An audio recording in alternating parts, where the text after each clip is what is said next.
What's up, everybody, and welcome to episode 54 of Next Gen News Week.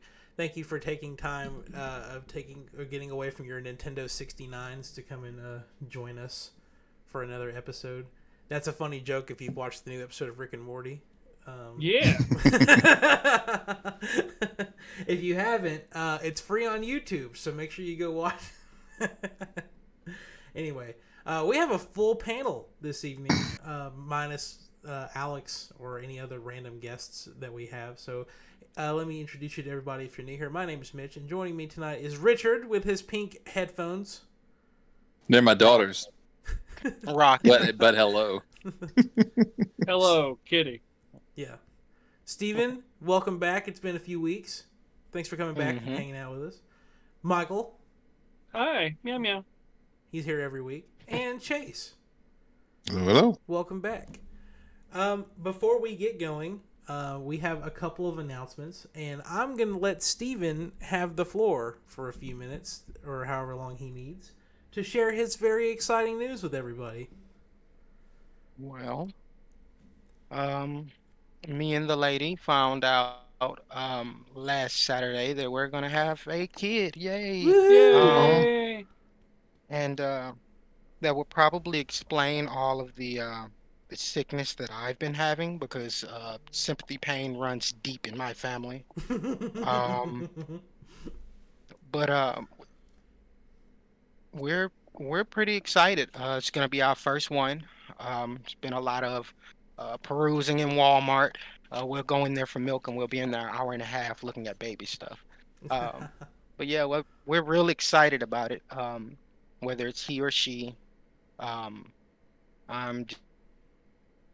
Are you gonna find out? glad to be able to raise. I'm not sure when we're gonna find out. Well, no, but some people just choose not to. They want that surprise. I was asking if you plan on at some doing point, yeah, we're gonna it. Oh find yeah, out. okay. Yeah. Yeah. So I'm kind of eager to raise my little future gamer. That's so exciting. You say that Pretty now, soon, but then when he or she's home during the summer and they're playing Minecraft with your cousins and they're playing on your PS6 or wait, hold on. Who am I talking to? Your Xbox whatever. You're gonna think about the term raising your gamer. Well, I get to use that line. Are you winning? Yeah. Hey, you never And know. pretty By soon, then... you won't have to go to Walmart for milk.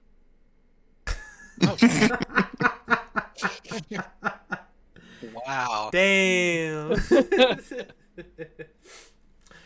All right. And in gaming announcement related news, we've done a couple of these before, but next Wednesday I will be doing a special little video with Jason Tomlinson from Big Dad Games and Jonathan Bly. We're going to be talking about Kazuya and Smash Brothers, as well as some more Nintendo E3 related stuff. So that'll be a separate thing that's going on next week. So you get an extra video. And thank you to the extra. We've gained 10 subscribers in the past week. So I don't know where y'all came from, but thank you for subscribing to the channel. Appreciate it a lot. All right. Let's jump into some headlines for this past week. Chase, our senior news correspondent to the group chat, keeping us updated ever since it was so easy when I'm at work, and the only major gaming news outlet that has an app where I can quickly share stuff has been IGN, and they have updated their app, and I can't share links as fast as I can. So Chase, who's when he's at home, he just rapid fire sends all of the news that I'm missing throughout the day. And so this past week has really been a lot of PlayStation stuff. The week started off with a rumor that there was going to be a Ghost of Tsushima and like a second game, or I think it was, what was it called? Ghost of Ikishima? Is that what they were thinking it was called? And then today they announced the Ghost of Tsushima Director's Cut that is coming to PS5 and PS4. $70 on PS5, $60 on PS4. Coming out on August 20th, and it includes this Iki Island expansion. When they offer some PS5 related improvements to the game. Chase, are you going to double dip on Ghost of Tsushima for PS5? Definitely. It was it was a great game. I can't wait to play some more of it. So. Yeah. You don't by double dip. Are you talking about paying that? Because there is upgrade fees where you don't have to actually purchase it. Okay. I think it's a Right. little bit. I think it's a little. I mean, if you already own the PS4, it's like a $30 upgrade. It's like a $20 upgrade. Well, it's like a $20 DLC fee, and then there's a $10 upgrade fee. Which which I feel like the upgrade fee should have been at least free, but yeah. That's what they did for Final Fantasy VII too, right? I mean, like a $10 upgrade fee. No, for $7. No, that was a free upgrade. Oh, yeah. Now they released that kind of, I don't know if you call it an episode 1 or DLC piece or whatever, the one that had Yuffie in it. Mm-hmm. Now that was you had to pay like $20 for that, but that wasn't associated with the PS4 to PS5 upgrade. That was free. I can't keep all that stuff straight. They have different policies for every different game that comes out, so there's it. Just I'm not trying to say that Xbox is any better with this, but Well, if only they had a Game Pass where you could just play it same day. I was just gonna say, at least when you buy something like that, you know that it's a free upgrade to next gen. That's where I was going with that. They're not. I don't think there's any games that are making you pay to upgrade. And then someone will go in the comments like, "Well, Mitch, you forgot about this game," and it's like, I don't know, Fusion Frenzy for the original Xbox or something. I don't know. something dumb. So Richard, you and I think we're on the same page about it, where we hadn't bought Ghost of Tsushima, but we planned on buying the PS5 version. Oh no, I have Ghost of Tsushima. Oh, never mind. So I'm alone in this. I don't. I mean, more than likely I'll end up paying the upgrade thing, but we'll see. I may wait for like a special or something like that if they have one. I think we were talking last week about how that game was like $10 through the PlayStation Direct, their website or something, for like around those Prime Day things. So yeah, that would have been the perfect time to buy that, but they, of course, waited to announce this. Yeah, they also sold out like in 2 minutes. Yeah. So that's where they get you. All right, we're going to jump from that to the PlayStation Plus and Games with Gold for July. So we'll start with PlayStation. Anything about that you want to talk about with just, I know Richard's got at least one of these in here that he's excited for. Yeah. So PlayStation, your PS5 exclusive PS Plus game is A Plague Tale. It looks pretty cool. I've never played it. Call of Duty Black Ops 4, the worst Black Ops in the entire span of Call of Duty Black Ops games. And WWE 2K Battlegrounds, Richard. I love arcade wrestlers. I love the added animations and all that stuff. And plus, there's like a lot of wrestlers where, I'm an '80s kid, and I think just about all '80s kids, you grew up watching like WWF. I haven't watched wrestling since the mid '90s, but a lot of familiar faces from my childhood. So, a couple of perks with that, it being an arcade wrestler and then having a lot of familiar faces from my childhood. And it was on sale a few weeks ago, and I kind of thought about buying it. I'm glad I didn't now, but it's been something I've looked at. So yeah, I'm excited for that one. Is anyone else excited about any of the PlayStation games, or if you own a PlayStation, you're gonna be picking them up? I bought Plague Tale a little while back on sale, but I still haven't played it. But I do. This has the PS5 upgrade with it, so that's nice. Yeah, I'm excited to play it. If only when they did Final Fantasy VII like 2 months ago, it came with a free PS5 upgrade, because you can't upgrade that version to the PS5 version, which is the only reason why I haven't started it up. That's so stupid. Anyway, Steven, Mr. Xbox Man, Games with Gold for July. We have Conquer Live and Loaded. I've never heard of this Conquer game before. Me either. But it probably is nowhere near as good as Conquer's Bad Fur Day. So it's probably like the Banjo-Kazooie nuts and bolts of the Conquer games. I want to talk about nuts and bolts. I'm probably wrong about that. Was that the remaster of Bad Fur Day? Was it? I thought they came out with a second one, but I don't remember what system it was released on. And I don't think it, like Mitch said, I don't think it had the rave reviews that the original one had. Could be wrong. No, Chase is right. It's the single player in Conquer Live and Reloaded is a remake of Conquer's Bad Fur Day. Oh, okay. Yeah, but I heard they toned it down some. Ah. Which I would love a reboot. No of that thanks. Game. No thanks. Maybe once that team that's doing the Perfect Dark reboot gets done, they'll jump over to Conquer. Conquer and Banjo, but you know what? People always kept talking about how Double Fine needed to do a reboot of Banjo. They need to do a reboot of Conquer because their toilet humor is perfect for Conquer. Yeah. Anyway, then a couple other games I've never heard. Actually, I think I've heard of one of these. Planet Alpha. Never heard of it.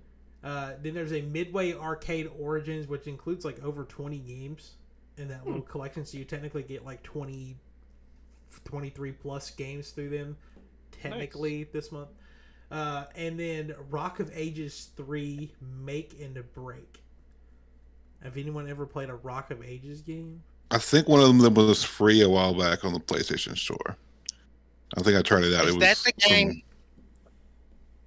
Is that the game that resembles, what is it, Katamari Dynasty? Katamari Damacy. Yeah, I mean, you roll a big rock around. I mean, it's similar, but okay. I was thinking it was more of like some kind of heavy metal type game, and no. all I could think about was Brutal Legend. I was like, if there's another game like Brutal Legend that's out there, I would probably try it to see how bad it was compared to Brutal Legend. So, anyway, you have all of those games to look forward to across July, so make sure you download them or at least add them to your library. The rest of this is, well, not really the rest of it. A good chunk of the rest of this is like, this is Richard's episode. Like, this is the way I think about it. This is Richard's episode because we have to talk about Silent Hill.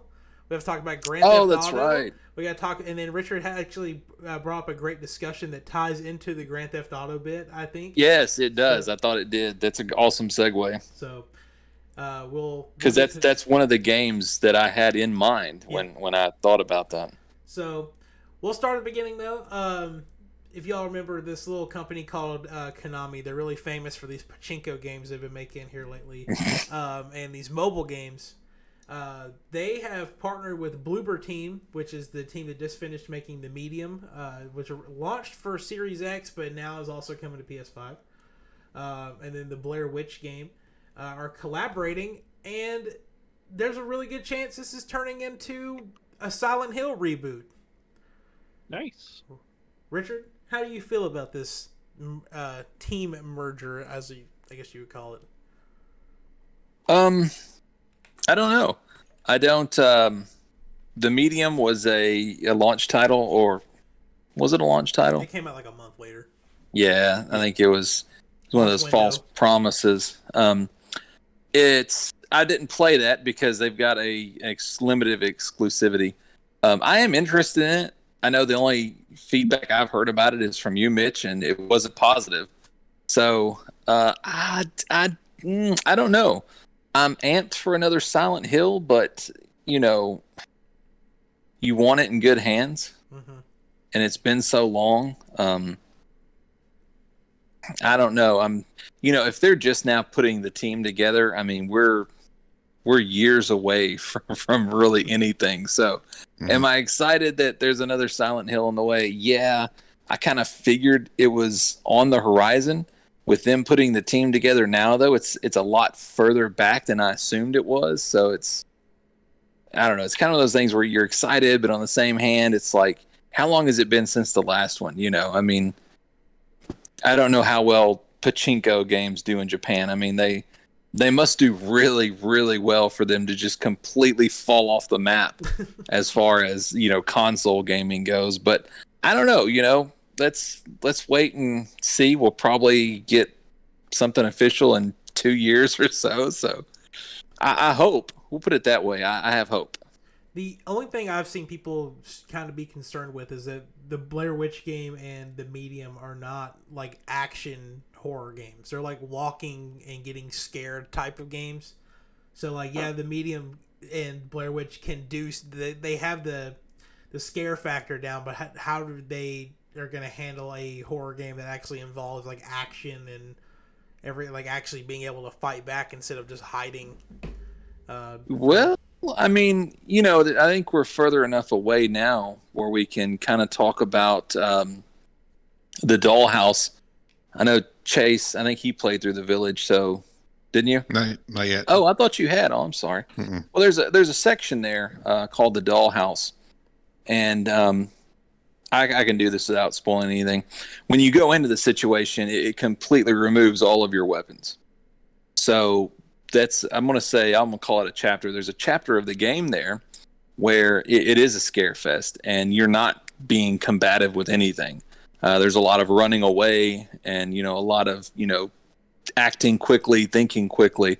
So even though it is a combative game, it's not always a combative game. So if you can kind of strike that balance, which I've not played Blair Witch and I've not played the medium, so I don't know what they see that balance as being, but there is a balance where it doesn't have to be strictly combative, especially now, because I think the Silent Hills that we're used to, this is a different time. Other games have come out, their interests have kind of shifted. So it can't be the Silent Hill of old. It's got to be something new.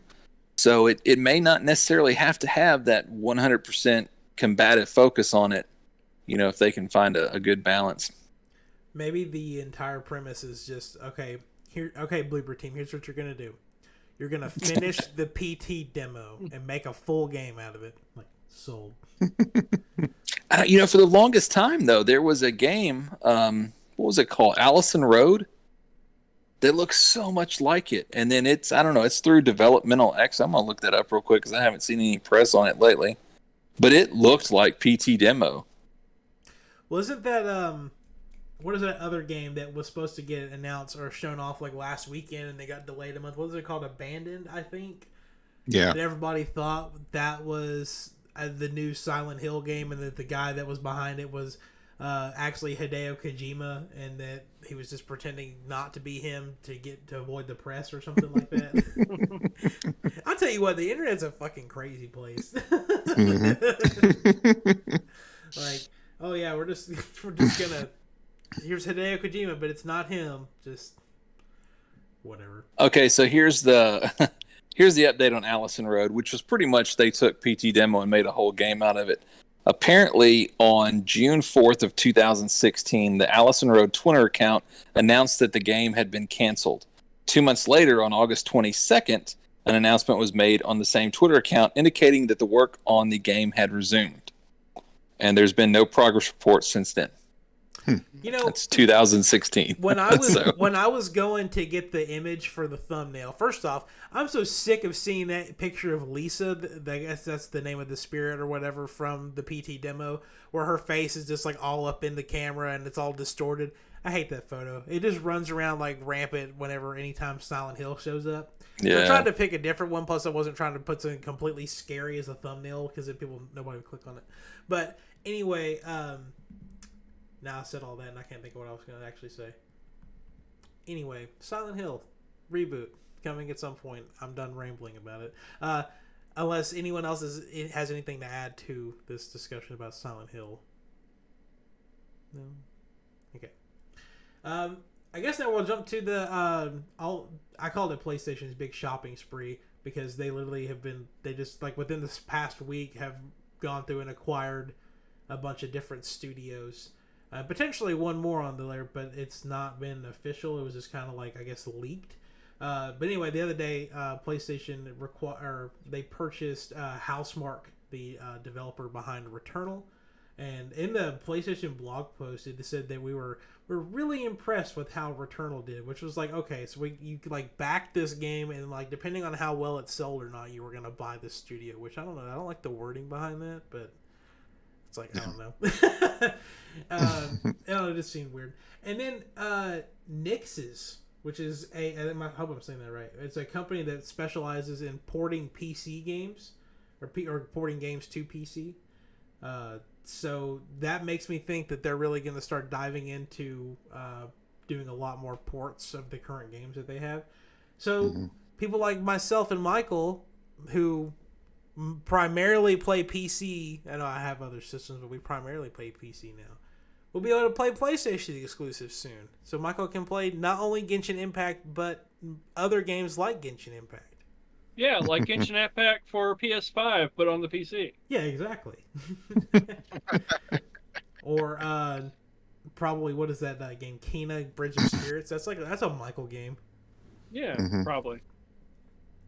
And then the final acquisition that was leaked but not confirmed to be true is that they have acquired Bluepoint Studios, which I thought they already owned Bluepoint, but that's the company that did Demon Souls and the most recent Shadow of the Colossus, which I think that was a reboot, right? Not a new game in that series. All right. Yeah. Shadow of the Colossus. That was a remaster. Yeah.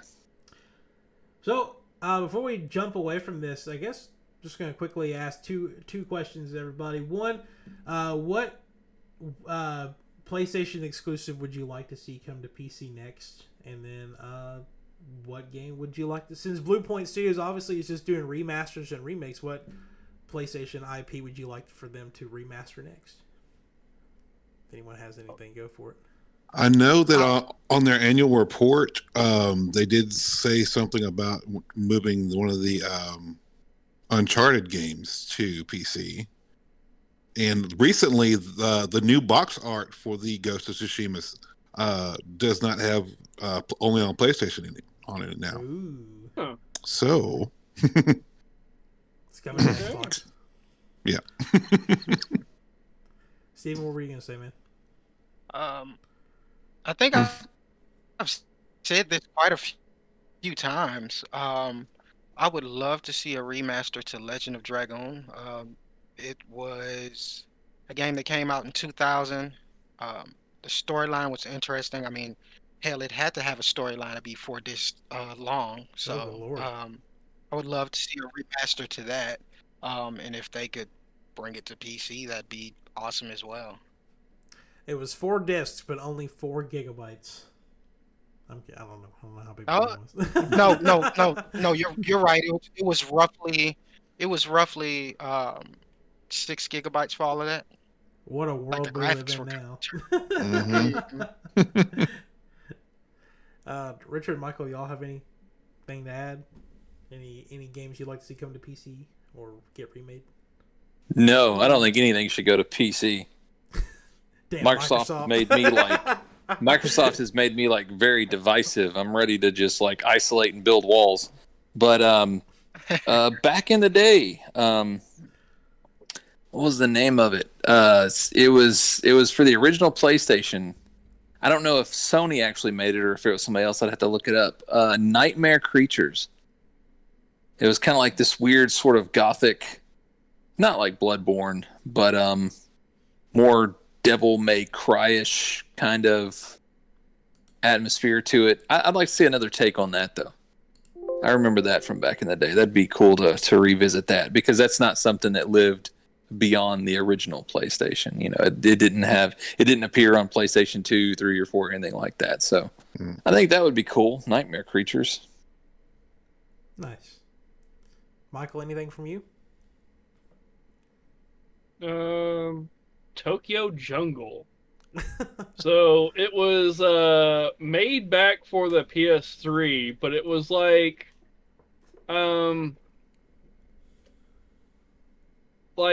just different animals that were in gangs that were in a futuristic, dilapidated Tokyo. Interesting. I would like to see that remastered and come to the console. Mine will definitely not happen because Bluepoint obviously isn't going to make a fighting game. But I would love to see some studio bring back Bloody Roar. I don't know if y'all ever played Bloody Roar. Oh yeah. Mm-hmm. What is the name of those? I think they're children's books. Is it called Animorphs? I think where it's the kids transform into animals. Okay, it's like that, but it's a fighting game. It's so stupid. But anyway, had a lot I had a PS1, and then years later, after owning a PS3, and I may have even had a PS4, I finally went back and bought a PS2, and that was one of the first games that I ever got for it. Was Blow Your World. All right. Speaking of old games, Nintendo reportedly rejects making an ultra-realistic F-Zero for the Switch, which is completely stupid. And there are people that have been yelling for a new F-Zero probably as long as they've been yelling about getting Mother 3 localized. And Nintendo wants nothing to do with appeasing their fans. They're like, no, Captain Falcon is the main character in the Smash Brothers. We can't do anything. If it's ultra realistic, it may not be that they just didn't want to do it, but the Switch hardware can't handle it. So they had to Very true. had to pull the plug. That's a good point. The article mentions though that the creator of F-Zero quote said that he believes the series will see the light of day. However, Nintendo is only interested in bringing back F-Zero if it brings something new to the series, which is difficult since he believes F-Zero GX was the ultimate version of F-Zero. Which then they made Fast RMX, which was a launch title for the Switch, and it sold like crazy on the eShop. And it was pretty much just F-Zero, but with no named characters in it. So anyway, write a letter to your local politician or Nintendo rep and tell them you want a new F-Zero. Please write. Or even is the original F-Zero on that? Do it. Is the original F-Zero on that Switch like Super Nintendo console thing? I don't think so. I don't think so. That's weird. That's weird that they would leave that out. Earthbound, because they own it, don't they? Yeah. No. Oh, they don't. Oh, they don't. No, I'm saying Earthbound. Oh, Earthbound. It's not on there. Yeah, it's not on there either. I thought an issue with the creator of Earthbound, why that's not on there, but I didn't think there was one for F-Zero. But there's even a similar discussion with the state of Star Fox, where the creator of Star Fox was like, I would like for them to bring back Star Fox in some capacity, but just get rid of all the gimmicks and just make a good Star Fox game. I was like, yes! Hire this man. Like, no motion controls, no dinosaurs, just make a good... I mean, Star Fox Adventure was not terrible by any means, but it wasn't a Star Fox game. Yeah. I mean, that's what people wanted. Yeah. It started off as some game called Dinosaur Planet, and then they put Star Fox in it. All right. And then this last headline that's going to jump into our discussion, a leaker has claimed to GameSpot that Grand Theft Auto 6 will not release until 2025 and will include an ever-evolving map similar to other games like it. Which, if it releases in 2025, the long-rumored Silent Hill reboot, remake, remaster, whatever it is, will probably still come out before GTA 5, and it was announced 2 days ago that it was happening. Wait. Right. So, with this bit of information, Richard, I'm going to let you take the floor with this, because this was a great discussion topic from you. Pretty much, it's the argument of traditional games versus games as a service. So do you want So I got to thinking that, part of it has to do with technology, that, the more advanced that we get in terms of just audio, visual, the expectation of gamers and what they want to experience, it keeps getting more broad and broad and broader. And you have to have larger and larger teams, and it's going to take more and more time to develop. And, quickly you're in this, well, kind of like Rockstar, what we're just talking about. Their last big release was Red Dead Redemption 2, which came out 2018. Yeah. So 19, 20, 20. We're 3 years out from that. And then if this leak is right, we're another 4 years out from that. So you're looking at a 7-8 year gap there. I mean, that's the lifespan of a console. Yep. Right there. And they've been riding Grand Theft Auto 5 for a while now. So if you think about, I mean, it's hard for me to encapsulate that Grand Theft Auto Online makes money. But, despite my own personal opinion on it, if Shark Cards didn't make money, if that model did not make profit, then it wouldn't exist. Mm-hmm. And I mean, it obviously does. They sell the season pass thing. I know that's popular with Fortnite. They do it in Red Dead Online. I'm sure there's other games that do it that I'm just not aware. Fall Guys, they have the. Did I say Fall Guys? No, I said Fortnite. Mm-hmm. So there's a lot of even Fallout 76. They do something similar as far as the passes and everything goes. So I feel like you sort of run into this where you really like a game. For instance, Fallout. I like the Fallout franchise, but when they balance back and forth with, they would have an Elder Scrolls and then they would release Fallout, and then they would release an Elder Scrolls and they release Fallout, and that gap of time would become larger and larger, even larger if you're only looking forward to one half of that, because if you get a new Fallout game, that it's going to be years before another Elder Scroll drops, and even more years beyond that before you get another Fallout. So that's a big, wealth of time there. So the appeasement process, I think, is something like Elder Scrolls Online or Fallout 76 or Grand Theft Auto Online, where you have the game that you're passionate about and that you really love, but it exists sort of like as a persistent medium instead of just that idealistic release that we've been used to for decades now.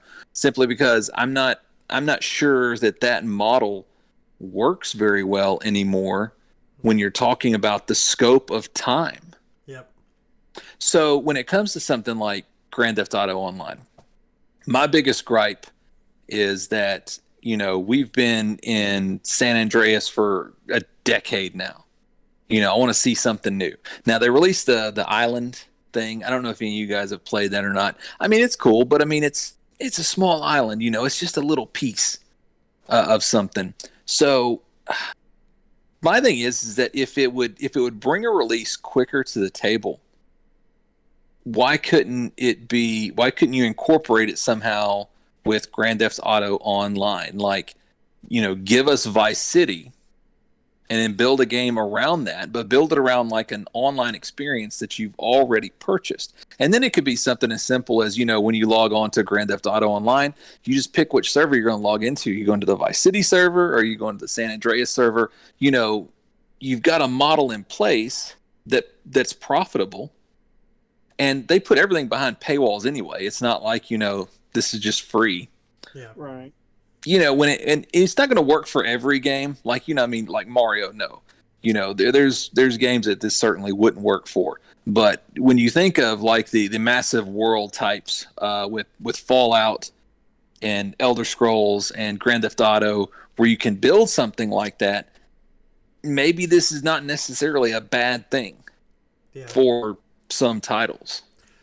My biggest thing when we were initially talking about this, the way I was looking at it was like, to your example, like we'll take Fortnite and then we'll take, I guess Fallout or Elder Scrolls for the example. The games like Elder Scrolls and Fallout, they take years because not only are they having to, create assets and they're having to do music and all this other stuff, they're having to build a story and they have to build a world. And, they talk about like even Elden Ring, where they've been spending years developing this world with George R.R. Martin and everything. And then, so yeah, of course they take years to get there. And then to your point, games like Fortnite, they're very condensed stories that take place over the course of a couple months, and then they're wrapping it up.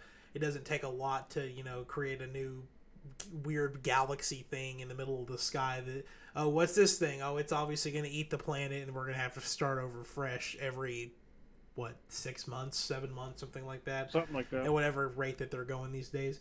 So yeah, I think that there definitely has to be like a balance, because games like the battle royales and the smaller experiences definitely help make it easier to get between those Elder Scrolls and Fallout, and now even Starfield too. Like if you think about it, Starfield is launching 11 years to the day of Skyrim. They haven't even started making Elder Scrolls 6 yet. So I mean, there's probably almost going to be almost 20 years or 15, 20 years between Elder Scrolls 5 and 6. Like that's a whole run of like through all of grade through high school. Hey, and think about if you're waiting for the next Fallout. Oh yeah. Unless now with Microsoft owning it, I don't know the actual text of the deal they worked out. I don't know if Microsoft can just, walk in and say, okay, Obsidian's doing the next Fallout. I don't know how much control Bethesda really retains after selling out. Well, I mean, it sounds negative, but you know what I mean. That's a good point, though. Like, maybe Todd Howard, like he's obviously doing Starfield, but he's also overseeing the Indiana Jones game through Machine Games. Like, he's like a director of that or something. So, I mean, it's entirely possible that Bethesda Game Studios opens up another sub-studio to work, so that way they can develop these games at the same time, using, because they've already, there was an interview with Phil Spencer. He's been on literally like 4 or 5 different other podcasts, which we couldn't get him for some reason. He was busy. But he's been on all these different podcasts. Me. I think he's afraid of Richard. If you'd broadcast it that I wouldn't be on, you could get Phil Spencer.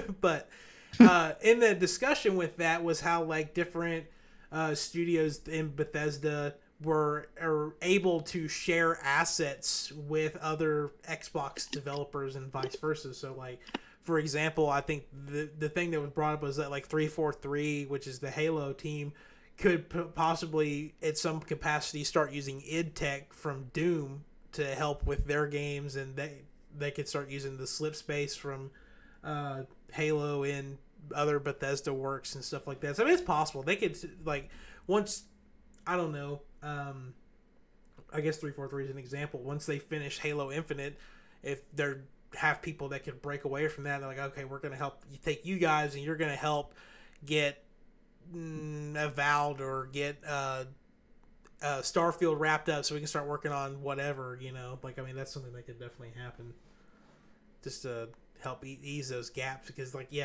God, just thinking about it, could be 20 years between Fallout 4 and Fallout 5. Yeah, I mean, Fallout 4 was 2015. Okay, so if you think of the release schedule, Starfield's what, 2022? Yep. And then think, I mean, and this is something that I think is, maybe it's nothing, but it's a thought that I had. It'll be really telling if Elder Scrolls 6 is going to be an Xbox exclusive, then I don't think that they're going to plop it down very soon after Starfield, because they're going to want that to kind of, go through and die down before they hype up something else. But what if they do choose to keep Elder Scrolls and Fallout multi-platform? At that point, would the release window be a little bit more lax because you have an entirely separate audience that's going to be buying that as well? Because that's income that you don't factor in, because not everybody's going to get Game Pass Ultimate. As much as they like to think that, there's still going to be a large swelch of people that's not going to make that jump. Yeah. I mean, if you think about it, like, say, for instance, Chase, Michael, you both don't have Xboxes, so if you wanted to play Elder Scrolls, like, they're obviously going to charge you full price for it, I guess. So, you take all the people who want to play Elder Scrolls 6, like, I mean, it's so crazy, like, Starfield's the exception, I guess, because, yes, it's a new franchise. But, like, if they were to put Starfield on PlayStation, maybe they do it at some point later on, but they could charge $70 to every PlayStation customer that wants it, but it's day one on Game Pass. So Xbox people get the benefit of it, but they're also raking in money from PlayStation customers because they're having to pay full price for these games, which does not make any sense about why they're not doing it to begin with. And same thing now that, like, well, it's a draw. It's a draw to their product. I mean, if they're going to be multi-platform, then there's absolutely no reason, not to.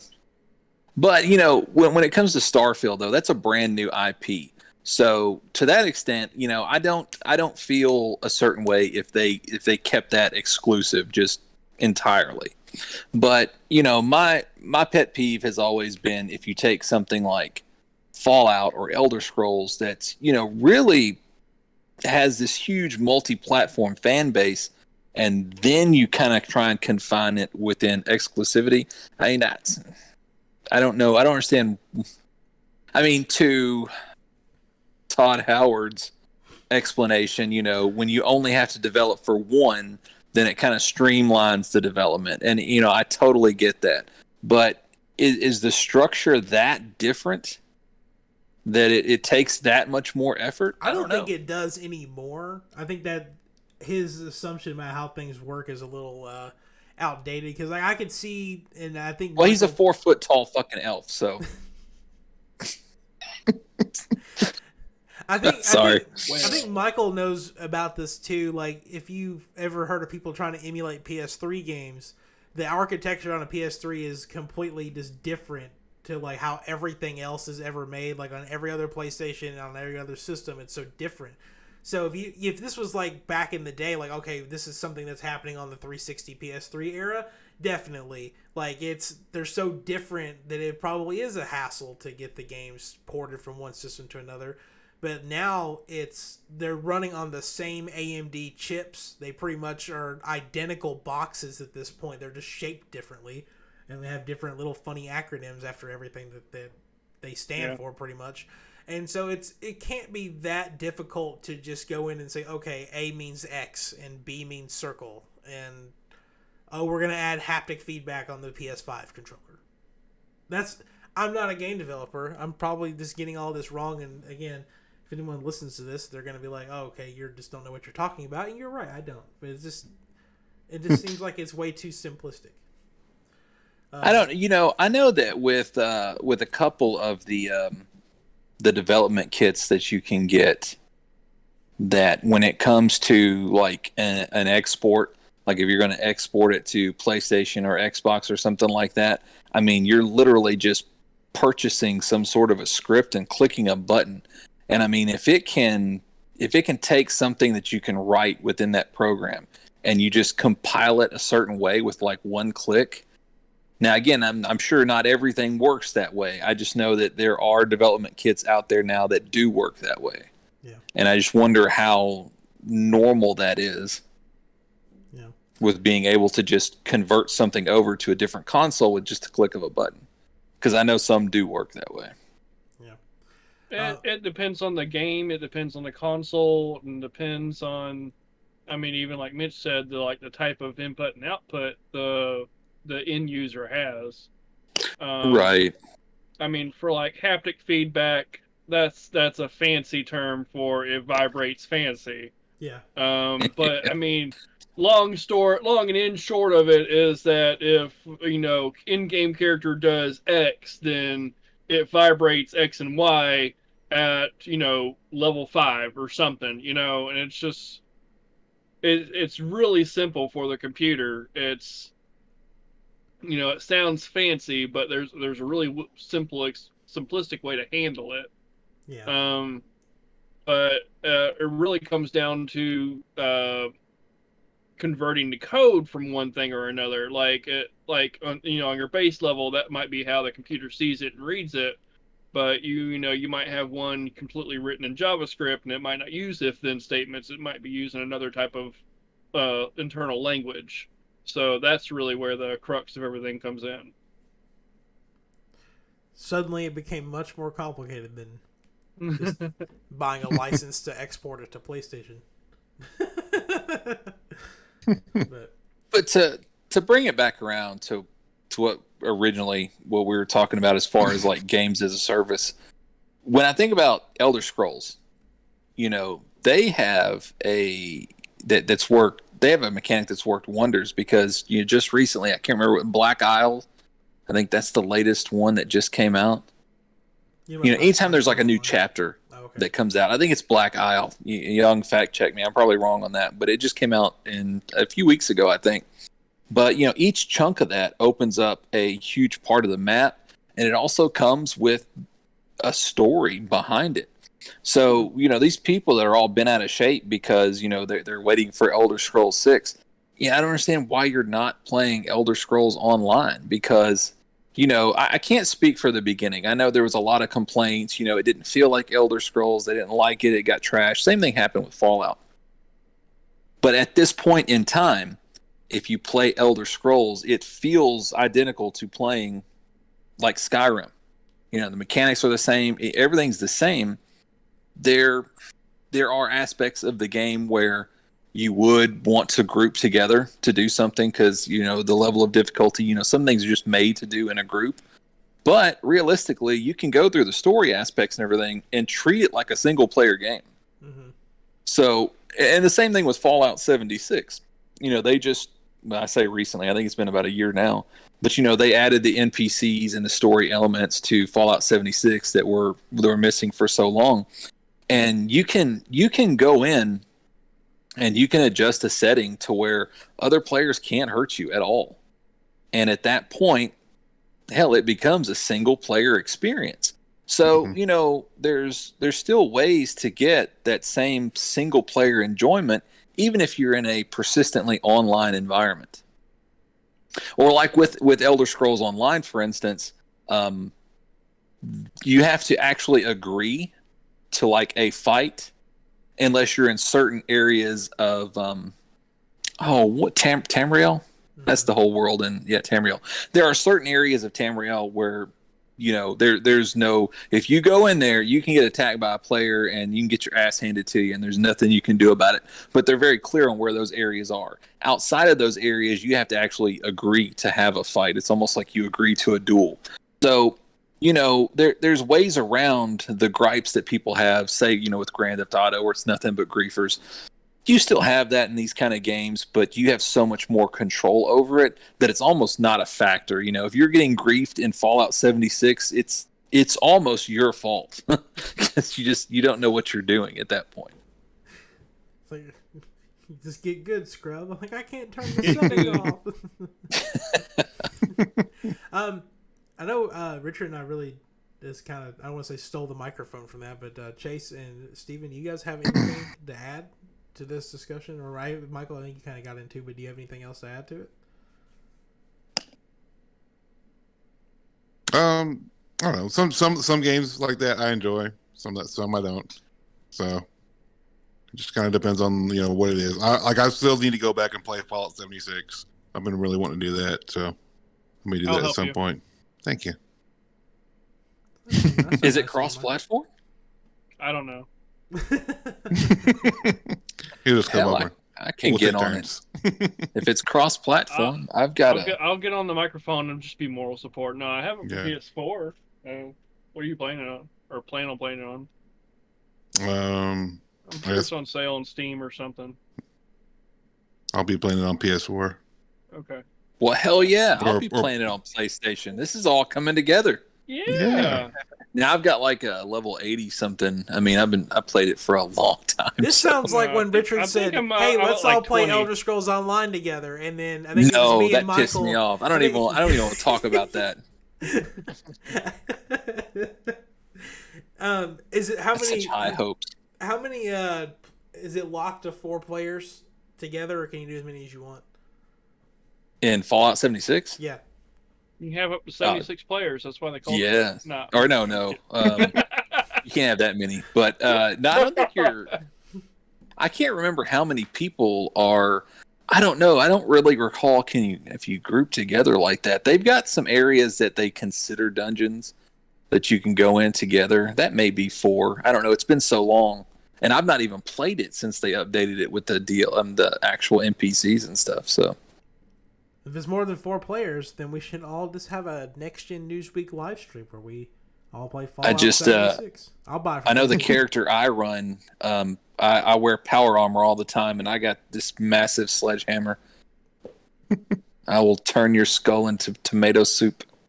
It's awesome. I don't know what I have anymore. I don't. I think I got some Raider power armor. That's it. Well, I don't know. Didn't they? They just added that thing though, where you can kind of respec on the whim.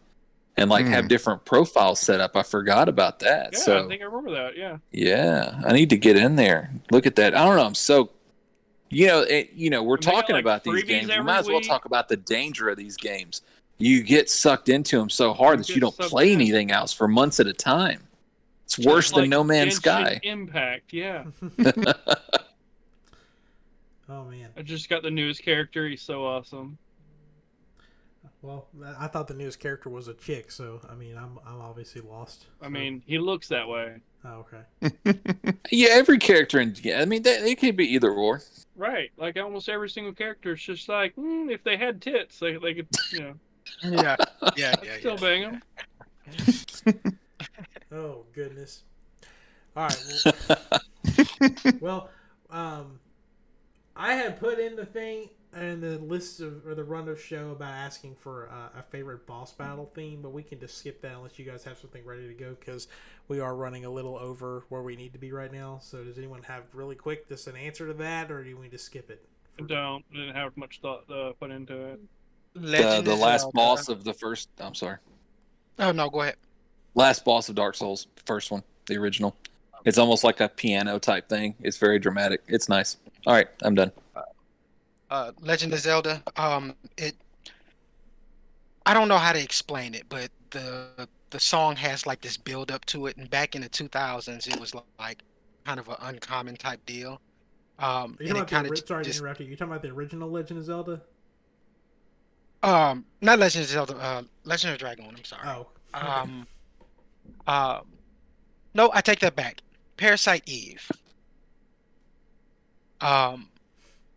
Of course, everything was kind of opera themed, but it switched up just a bit when you faced against Eve herself, and it gave you this sense of okay, I should really take my time and consider things, and I'm a big fan of the music calling the shots before the boss can.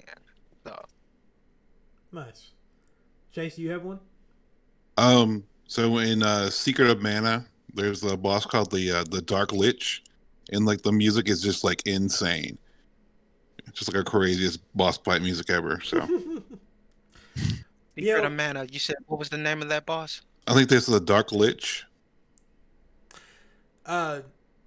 I'm gonna cheat just very slightly because I had one laid out and then something Steven said made me think about a different one. So I'm not gonna put it as my favorite, but just sort of highlight. Favorite one has to be versus Gruntilda from Banjo-Kazooie, because Grant Kirkhope is an amazing musician, and that boss fight music has like 8 different stages to it, and the music is just high octane. They really put you in the mood for it. But just a shout out to the final boss. If you want to look it up, it's what's a guy with his name? Emperor Diviculus from Brutal Legend, because it plays the song Painkiller by Judas Priest as the final boss theme. And I had heard that song before, but never I think I heard it in Rock Band or something. And I was like, I never just thought about it before, and then I got so hooked into that game that like I would literally just go back and do that final boss fight just over and over and over again because I really enjoyed listening to Painkiller, and it really got me into Judas Priest as one of my favorite bands. So just had to throw that in there. Okay, Michael, real quick, did you have one? Did you think of one while we were talking, or are you still out of it? Yeah, Pokemon Elite 4 Black and White. That's a good one. It was good. Yes. I really like the Cynthia from Diamond and Pearl, the one generation of Pokemon I never played. Yes. But Cynthia's theme's really good too. Mm-hmm. Okay, let's jump to trivia. But make sure we still have time. Okay, not that we really have a deadline, but I just like to keep it right at an hour, make things simple. So trivia this week. Current scores are Michael in the lead with 14 points to Richard's 11. To Steven's 8, and Chase has 6 points. In the run of show I gave you guys, it said, hope you remember to bring your seatbelt. Does anyone have a guess what I was talking about? Anyone? No? Okay. It's F-Zero related. So, hope you're versed in F-Zero, because this is about to be the dumbest question anyone's ever asked you about F-Zero, if anyone ever talks to you about F-Zero. Show me your boobs. What is Captain Falcon's real name? Is it James Falcon, Douglas Falcon, Midoriya Falcon, or Leon Falcon? I can give you those again if you want them, but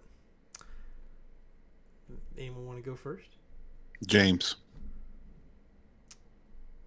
All right. I think it's a trick question. His name is Eddie Falco. No. That's my answer. No, his last name is Van Halen, not Falco.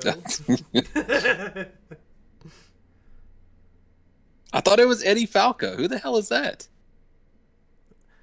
Not Captain Falcon. All right, well, so you say.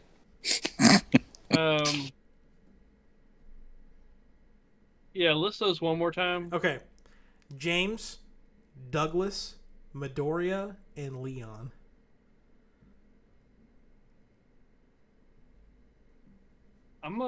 It's probably wrong, but I'm gonna lean towards Leon. All right. Steven? I want to say Midoriya. That just feels right. I'm sure I'm wrong, though. You are wrong. I know it's not Midoriya. Pick again. Pick again, Steven. Don't be completely wrong. Okay, let's go. James. Let's go with James. All right. Richard? Safer bet. It's Eddie Falco, isn't it? No. You have to pick one of the four. There's not a write-in at the end of it. Oh, okay. All right. What are they again? James, John. James. Jingleheimer Schmidt. Yeah. There we go. His name was my name too. Okay. James, Douglas, Midoriya, and Leon. I'm going to go with James. Okay. Well, I can tell you that Leon is not the correct answer because when I was looking up names, I was like Leon Kennedy. That's what I thought you got that from. I knew it wasn't Midoriya. Midoriya is from My Hero Academia. I knew that. James. See, I'm an anime head. James is from James McCloud, Star Fox's dad. Douglas J. Falcon is the name of Captain Falcon. It's such an ugly name. The J is for James. Nah, his name's Doug Falcon. That's his name. So this is apparently the trivia questions are somehow getting harder because no one's gotten a trivia question right in 2 weeks. So either I'm coming up with really hard questions or y'all are just bad guessers. You are bad guessers. No, Eddie Falco exists. She's an actress. She played Tony Soprano's wife in The Sopranos, and she's also Nurse Jackie. I knew I heard that name somewhere. Oh, she's also Nurse Jackie. That's interesting. Who's Nurse Jackie? It was a whole show called Nurse Jackie. Yeah. Oops. All right. Now we'll just jump into wrapping up. If anybody has any projects or social media plugs that they would like to quickly get to, the floor is yours. I have nothing this week, so other than go to Big Dad Games Smash tournaments, so I can not beat you in Smash tournaments. No. I put that review up, but then I took it down because I didn't like how it looked. I'm going to put that back up this weekend and launch the Facebook page for board game renovations. So, movement on that. Nice. I'm slowly turning everything teal in my room, so that's what I got. You're making good progress. Thank you. Jay, Steven, you got anything? He's got a bun in the oven. It's going to take him about like 8 to 9 months to finish that. Definitely the projects are going to have slowed down. I still have a lot of the music that I've been working on SoundCloud, Breaker Beats 2020. Hopefully within the next week or so, I can go ahead and get those videos up on YouTube. As far as Golden Sun, I am going to complete that game. I just figured maybe since it's been so few and far between, and viewers probably see one part and then a couple of weeks later it's gone, and then the next part comes up and they don't have anything to recap on. I figured I'll go ahead and start loading things on YouTube. But I'll keep everybody posted on that. It's not gonna happen within the next couple of weeks or so, but Gotcha. Chase, anything this week? Nothing this week. Well, that's going to be it. Just real quick, I forgot. I'm so sorry to everyone who wanted Dante from Devil May Cry and Smash Brothers. Your Mii Fighter hearts were ripped out the other day, so apologies to everyone there. Also, this is not a plug, but just letting everyone know that Burger King has a Nashville hot chicken sandwich, and it's the best thing ever. So, you need to try that. Okay. Anyway, that's all I got. Burger King, don't at me. I'm not sponsoring you. I'm just literally just saying that at one time. So, that's going to be it. Michael, do you have anything you'd like to plug for the show this evening? Of course. This episode is brought to you by bananas. They're a really tasty snack full of potassium. They have a biodegradable exterior skin that you can just toss in the garbage or on the street. It doesn't matter. You can make Mario Kart references. You can open them up from both ends, and no one really talks about this, but you can eat them from both ends with a partner with the skin still on because you've opened it from both sides, and you kind of meet in the middle and then tongue each other like you're making out through a butthole. Y'all have a great night.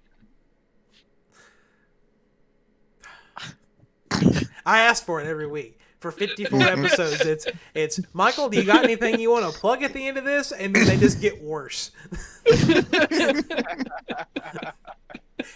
Y'all have a good night. We'll see you next time.